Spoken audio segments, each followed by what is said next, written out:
그러면 타겟 인코딩 부분으로 넘어가도록 하겠습니다. 네, 저희가 이 슬라이드를 통해서 미인 인코딩이 어떤 건지 한번 확인을 했어요. 그러니까 미인 인코딩이라는 것은 평균적인 추세를 잡는 데 좀 도움을 줄 수 있고 그 해당 밸류들이 갖는 값들의 평균 값을 대체하는 값으로 사용한다라는 점인데 요거는 크게 두 가지 형태로 이용이 될 수 있습니다. 그래서 요거는 민 인코딩이라는 게 하나가 있고요. 하나는 타겟 민 인코딩이라는 게 있습니다. 그러니까 민 인코딩 같은 경우에는 실제로 제가 평균 값을 구할 때 타겟의 정보가 아닌 다른 정보를 이용할 때 민 인코딩이라고 쓰고 요거는 그 폴드가 돌아가기 전에 폴드란 말은 여기에서 폴드가 이터레이트 되기 전에 보통 피처를 만드는 편입니다. 그런데 요 레이블인 타겟 자체에 대해서 인코딩을 할 때는 폴드별로 민 타겟 인코딩을 실행해야 되는데요. 요거는 칠판에다가 쓰면서 말씀을 드려보도록 하겠습니다.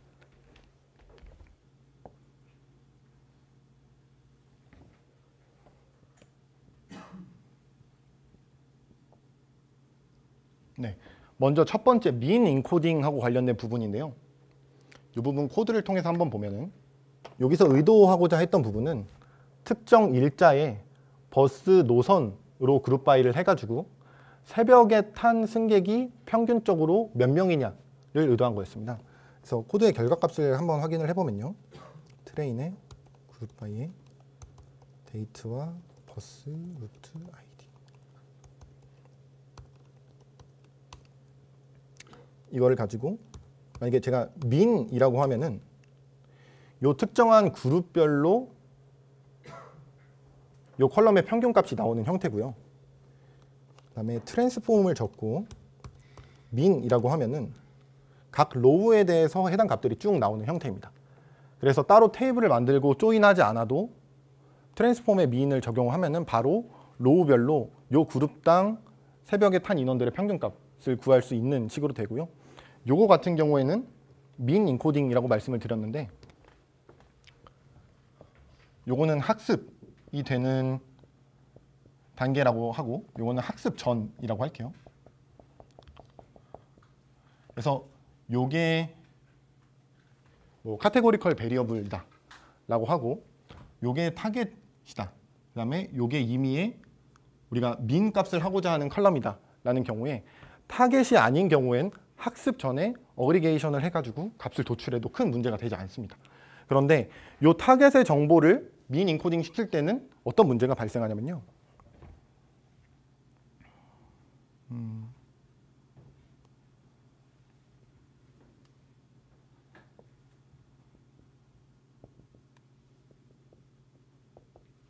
여기 트레인이라는 테이블이 있고 여기에는 테스트라는 테이블이 있습니다.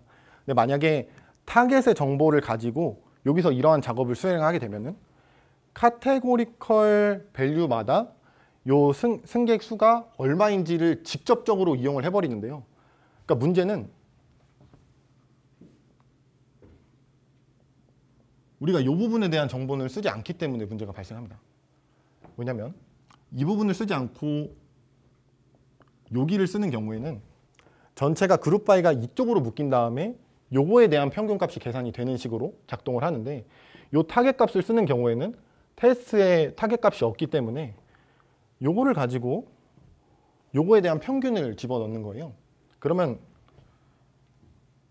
요 값을 좀 직접적으로 이용을 해야 된다 라 그래야 돼가지고 데이클 리크라 그럽니다. 그러니까 실제로 이용할 수 없는데 이용하는 그런 문제가 생겨서 이런 경우에는 어떻게 하냐, 타겟 값을 민 인코딩 하고 싶을 때는 어떻게 하냐, 그러면 이게 첫 번째 폴드, 이게 두 번째 폴드, 세 번째 폴드, 네 번째 폴드, 다섯 번째 폴드라 그랬을 때 폴드별로 딕셔너리를 만들어 가지고 타겟 인코딩을 시킵니다. 그러니까 예를 들어 요게 첫 번째 밸리데이션 셋이다 라 그랬을 땐 요거 4개를 가지고 그룹 바이를 한 다음에 타겟의 평균값을 구합니다. 코드를 통해서 살펴보면요. 먼저 위에서 살펴본 모델학습 코드와 동일하고요. 여기까지는. 여기까지도 동일합니다. 여기는 그 타겟 민 인코딩하고 관련된 부분인데, 원래 X 트레인에는 타겟에 대한 정보가 있으면 안 되잖아요. 그런데 임시적으로 넣어줍니다. 승객에 대한 정보를 요 Y 트레인 값으로 넣어줍니다. 그런 다음에 어떻게 하냐? 요 X 트레인을 여기서는 스테이션 코드로 그룹 바이를 합니다. 정류장별로 그룹 바이를 한 다음에 평균적으로 승객이 몇 명 탄 것이냐 라고 딕셔너리를 만듭니다. 여기까지만 한번 실행을 시켜볼게요. 네, 그러면 요 D라는 것에 대해서는 이런 식으로 딕셔너리 값이 나오는데, 무슨 의미냐면 스테이션 코드별로 평균적으로 승객이 몇 명 탔는지에 대한 정보가 기록되어 있는 겁니다. 그러면 이 부분은 고려하지 않고 이 부분을 통해서 딕셔너리를 만든 다음에 새로운 타겟 인코딩 피처를 생성을 할 때 이 딕셔너리를 가지고 요거에 대한 값을 매핑을 합니다. 그 다음에 여기에 대한 정보를 활용하지 않았기 때문에 만든 요 딕셔너리를 가지고 여기에 대한 값을 입력을 합니다. 그리고 또 테스트 같은 경우에도 요거를 가지고 테스트에 대한 컬럼을 만듭니다. 이렇게 되면 방지할 수 있는 문제가, 어쨌든 요 밸리데이션하고 요 우리가 새로 만든 테스트 칼럼하고 모두 다 이 딕셔너리를 만드는데 사용되지 않았기 때문에 보지 않은 데이터에 대한 좀 더 일반화된 모델의 좀 결과를 나오게 할 수 있습니다. 제가 전달을 잘 방금 못 드린 것 같아서 다시 한번 말씀을 드리면, 민 인코딩 같은 경우에는 두 가지로 나눌 수 있다. 하나는 타겟의 정보를 직접적으로 사용하는 거고, 하나는 타겟에 대한 정보가 아닌 다른 칼럼을 사용하는 거다. 그래서 다른 칼럼을 사용하는 경우에는 모델 학습 전 딕셔너리를 만들어 가지고 타겟 인코딩 피처를 만들면 되지만, 타겟 칼럼을 직접적으로 사용하는 경우에는 폴드마다 딕셔너리를 만들어 가지고 밸리데이션과 테스트에 대한 타겟 인코딩 값은 해당 딕셔너리를 통한 값만 이용하게 한다 라고 이해하시면 될 것 같습니다. 그래서 아까 기존에 베이스라인 모델이 2.68 정도의 성능을 보였는데요, 몇 가지의 피처를 추가하고 원래 하나하나마다 다 해보는 편이지만 중간 단계를 건너뛰고 여기를 보면은 2.39 정도로 밸리데이션 스코어가 찍히는 것을 확인할 수 있습니다. 그럼 여기를 통해서 2.39는 어느 정도 위치냐라고 봤을 때 한 50등에 준하는 위치 정도까지는 이런 피처들 정도로만, 이런 피처들만 사용해도 가능하다라는 것을 확인할 수 있고요. 그 다음에 저희가 엔티티 통해서 어떤 피처를 또 봤었냐면, 날짜와 관련해서 날씨 정보가 중요할 수 있겠다. 그 다음에 와 관련해서 강수량과 관련된 칼럼을 추가를 할 수 있습니다. 어떤 식으로냐면,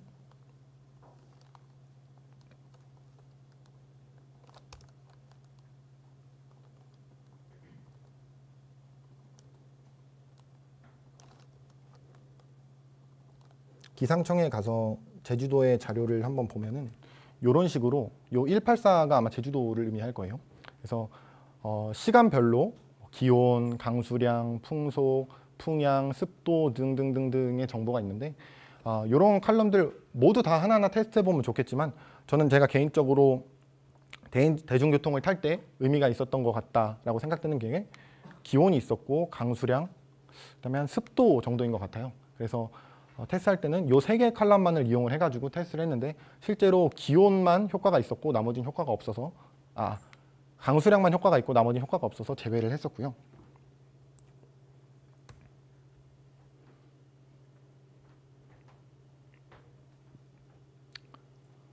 그래서 날씨 관련 정보를 추가하고 모델을 돌리면 아까 2.39에서 한 2.36, 조금 더 떨어지는 현상을 보실 수 있고요. 이런 식으로 피처를 하나 만들고 검증을 하고, 피처를 하나 만들고 검증을 하고 과정이 제일 중요한 것 같아요. 그래서 이런 모델을 돌릴 때 많은 시간이 걸리는 경우가 많은데, 이럴 때는 러닝 레이트를 좀 더 높게 설정을 해가지고 같은 조건 하에서 특정 피처 하나를 추가했을 때 성능이 좋아지냐 안 좋아지냐만 체크를 해도 좋을 것 같습니다. 그 다음과 관련해서 버스 노선에 대한 정보를 추가를 할 수도 있고, 버스 정거장, 해당 버스 노선에는 몇 개의 정거장이 있는가, 그 다음에 버스 루트 아이디별 스테이션 코드 순으로 버스가 정차하는 것처럼 보임은 저희가 그 뭐 데이터를 보면서 특이한 점 그 부분에서 한번 확인을 한 거고요. 그 다음에 카테고리컬 컬럼인데 피처 임포턴스가 굉장히 높게 나온 버스 루트 아이디에 대해서 뉴머리컬 타입이 아니라 카테고리컬 타입으로 모델을 학습시킨다면은 좀 더 성능 개선이 있지 않을까라는 점도 한번 생각을 해봤었고요.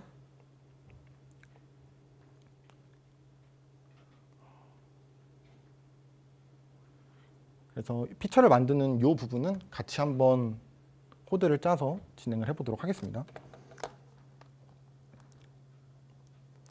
먼저 여기에서 진행할 거의 목표는 요 버스 루트 아이디랑 어떤 정거장부터 어떤 정거장 순으로 운행이 되는가에 대한 것이고요. 그래서 최종적으로 생각하는 형태는 예를 들어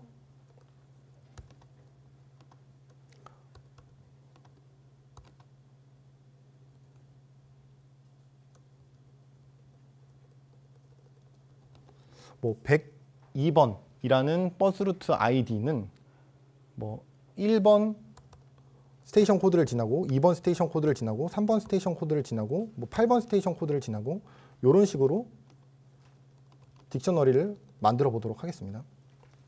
그래서 맨 첫 번째로 생각을 해야 될 게 트레인에는 있고 테스트에는 없는 정류장들이 있었어요. 그래서 이런 점들을 같이 고려를 하기 위해서 먼저 트레인과 테스트를 컴바인이라는 큰 테이블로 합쳐놨습니다. 저희가 한 2시간 전쯤에 테이블을 합치는 방법은 판다 컨캣이 있다 라고 말씀을 드렸었는데 이 컨캣을 사용하는 방법은 여기 트레인, 테스트, 엑시스 0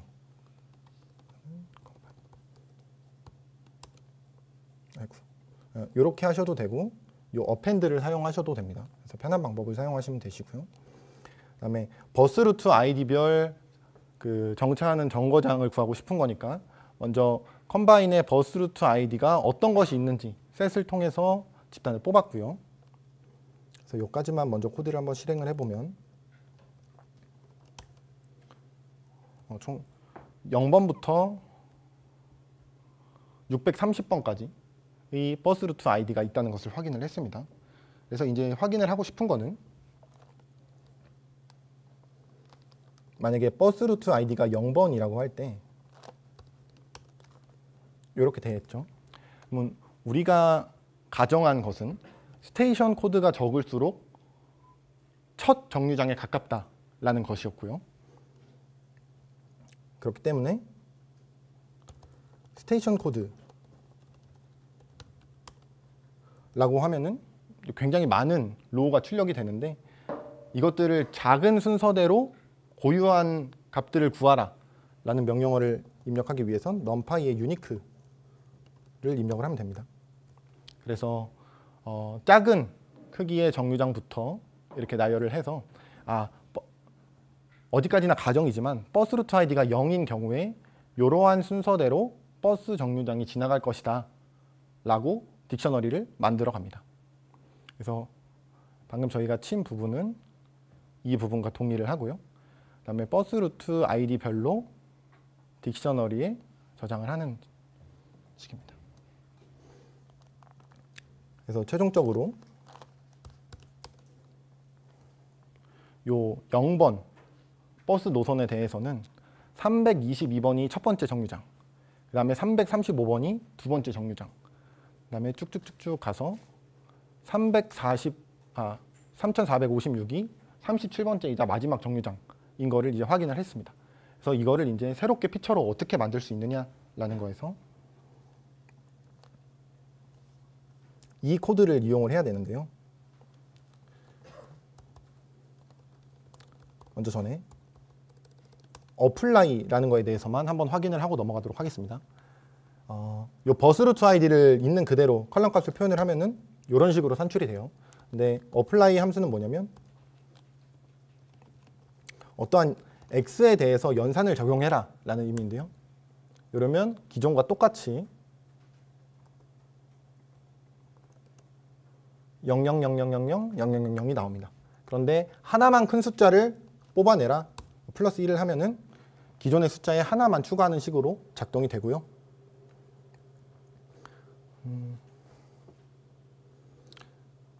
우리가 해야 될 것은 요 버스 루트 아이디별 스테이션 코드가 몇 번째 등장하는 것인가를 알아보는 거라 요거와 요 컬럼 두 개를 동시에 택해야 됩니다. 이러한 경우에는 버스 루트 아이디하고 스테이션 코드 그래서 어플라이에 먼저 앞에 5개만 한번 보도록 할게요.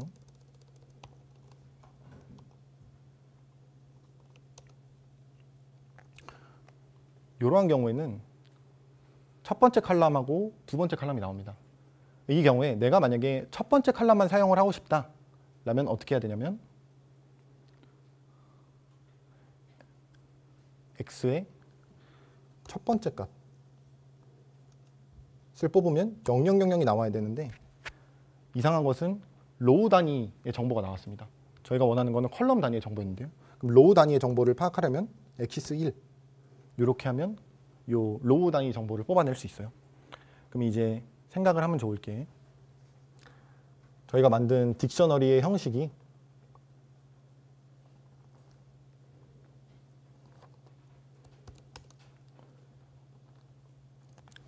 0번 버스 루트 아이디에 대해서 만약에 스테이션 코드가 322면은 0번째 정류장이다 라는 피처를 추가를 해야 되니까요. 여기와 같이 어플라이에 람다 x에 요 딕셔너리에서 get이라는 거는 get 뒤에 입력할 키의 밸류를 가져와라 라는 의미입니다. 그래서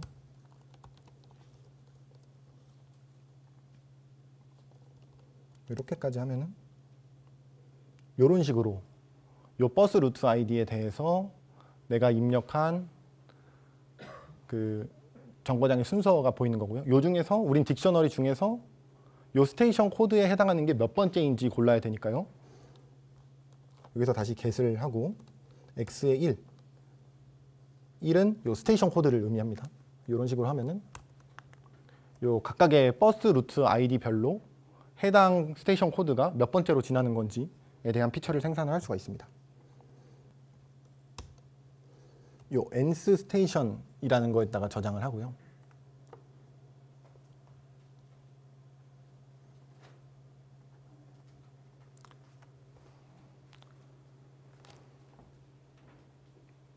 그다음에 추가적으로 또 여러 개의 피처를 생산해봐서 하나하나씩 테스트를 할 수 있는 게 해당 버스 루트 아이디에는 몇 개의 정류장이 있는지, 그다음에 우리가 살펴봤던 거는 앞에서부터 몇 번의 버스 정류장이었는데 이제 총 버스 정류장 개수에서 내가 있는 정류장이 몇 번째 정류장인지를 빼면은 뒤에서부터 카운트가 되니까요.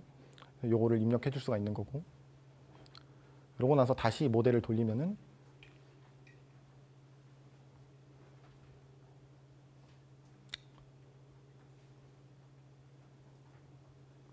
(2.26) 정도의 스코어가 나오는 것 같습니다. 그러니까 이 스코어는 한 25등 정도의 스코어를 뽑을 수 있는 것 같고요. 그러니까 이 단계에서 주목해야 될 부분 중 하나는 아까 말씀드린 카테고리컬 피처이고, 그 다음에 변수 중요도가 굉장히 중요했던 거를 카테고리컬 피처라는 파라미터 안에다가 집어넣는 거고요. 그 다음에 여기서는 이거 하나만 넣는 게 좋을지, 혹은 여기까지 넣는 게 좋을지, 혹은 특정 스테이션을 구분할 수 있는 키는 아니었지만 스테이션 네임을 넣는 게 더 좋을지는 각각 한번 다 조합을 테스트해서 가장 좋은 거를 선택하시면 될 것 같습니다. 정류장 같은 경우에 스테이션 코드별로 위도와 경도가 있었잖아요. 그래서 여기까지만 먼저 실행을 시켜보면은 트레인의 위도와 경도, 그 다음에 테스트의 위도와 경도를 하나의 테이블로 만들어라. 그러니까 만든 다음에 드롭 듀플렉트가 가지는 의미는 행별로 중복되는 행이 있으면 하나만 남기고 다 제거를 하라 라는 의미입니다. 그러면 약 3,600개의 위경도 정보가 나와요. 그러니까 요거를 가지고 K-민스를 활용을 해가지고 군집화를 시킬 수 있는데요. 보통 K-민스의 클러스터를 어떻게 정해야 되냐라는 문제가 있는 것 같아요. 그래서 이게 정답은 없는 것 같은데 저는 개인적으로 로우의 수에 스퀘어 루트를 때린 다음에 스퀘어 루트를 때립니다. 그래서 저희가 총 3600개의 로우를 가지고 있으니까 여기다가 스퀘어 루트를 하면은 군집의 개수는 60개다 라고 설정을 하고 보통 하는 편입니다. 이럴 때도 모델에 향후에 뭐 수상을 하게 된다면 재생산이 가능해야 되기 때문에 랜덤 스테이트는 꼭 설정을 해주셔야 되고요.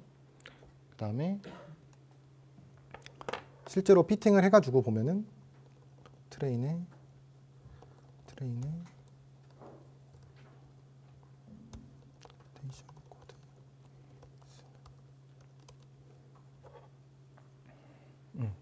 스테이션 코드 K-민스가 1인 경우만 뽑아 놓은 건데요. 요거 같은 경우에는 실제로 만약에 비교를 해보면 요 위경도 좌표가 유사한 지역들 위주로 군집이 학습이 설정이 되어 있음을 확인하실 수 있을 겁니다. 여기와 더불어서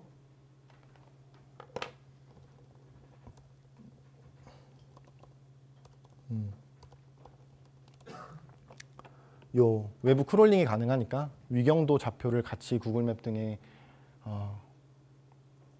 그 크롤링하는 코드를 만들면 법정동 혹은 행정동의 피처를 만들 수 있다 정도이고요.